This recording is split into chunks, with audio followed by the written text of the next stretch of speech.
Think smarter, not harder. That is the motto for The Social Study. Joining us now to explain the popular social events is founder, ready for this? I think you're going to get Jean-Eric Gagnon, otherwise known as Eric Gagnon. How you doing, Eric? Good to see you. Good to see you too. We were just talking the last few minutes. The Social Study.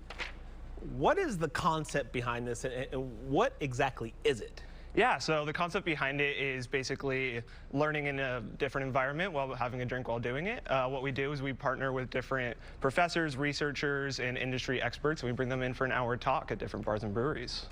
So wait a minute. So you bring somebody who knows about a subject, is an expert in that subject, you put them in a bar while people are drinking, and are people paying attention or are they just drinking? How do...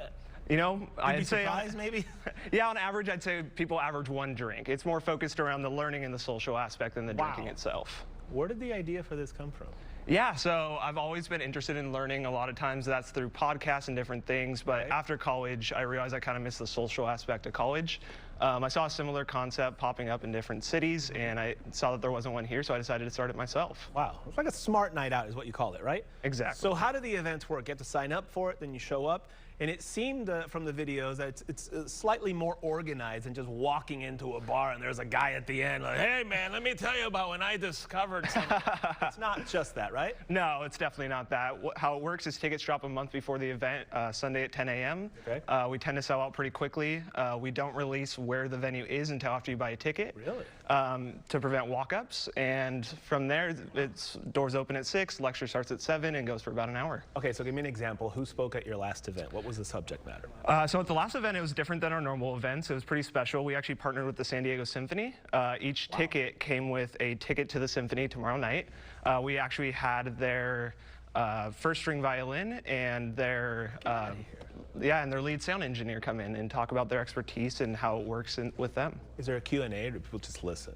There's a Q&A after. So lectures usually about 50 to 55 minutes followed by Q&A. Okay. So I'm glad that you mentioned it's like, one drink usually on average. You don't want people 3, 4, 5, 6, like 8 old fashions in at the end of the thing, right? But it's usually people are really fascinated by what the speaker has to say. Definitely, and we get people from every different area, and so you can kind of pick which event you want to go to and go from there. I asked you, like, where is this? Not just San Diego? Yeah, it's in San Diego, Orange County, and Denver. Wow.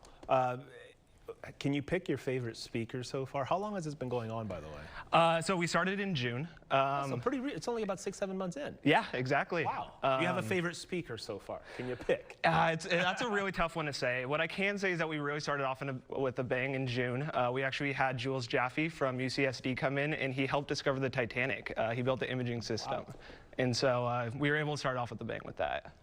I'm fascinated by the call or the email when you reach out to these folks, like that guy from UC San Diego. How do you convince them? So I have this idea. I want you to come and talk to a bunch of people drinking at a bar.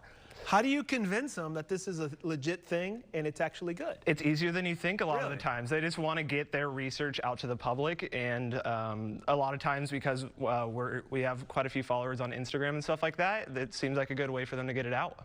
How do folks join? Tickets drop every Sunday at 10 a.m. And yeah. That's pretty cool. The whole thing about the day before, that kind of gives me a little anxiety because I'm like, I don't know where I'm going to go. You don't make me drive 2 hours somewhere, right? How do you pick the place? Apologies for that.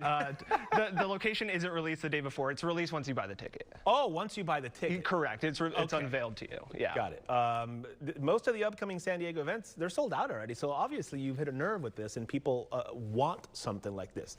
Did you know it would work? I didn't know that it would work, but I am very surprised by the amount of people that find this interesting, because I knew that I was going to find it interesting, and we found out that other people do too. That's so cool. Do you plan to add a lot more? Do you plan to take it to other cities? Is that the idea? Or? Yeah, we're going to stay in our 3 cities for now for a little while, but coming summer we plan on expanding a little bit further. Look at you, Eric. That's very impressive. Thank you. Why Denver? How'd you pick Denver out of my fiance's family's from there. See, there's always a connection. There's always a connection, yeah. Eric, thank you so much. The Social Study. I'm fascinated by this. Can you imagine me and Chrissy at one of these? I mean, what could possibly go right? Thank you.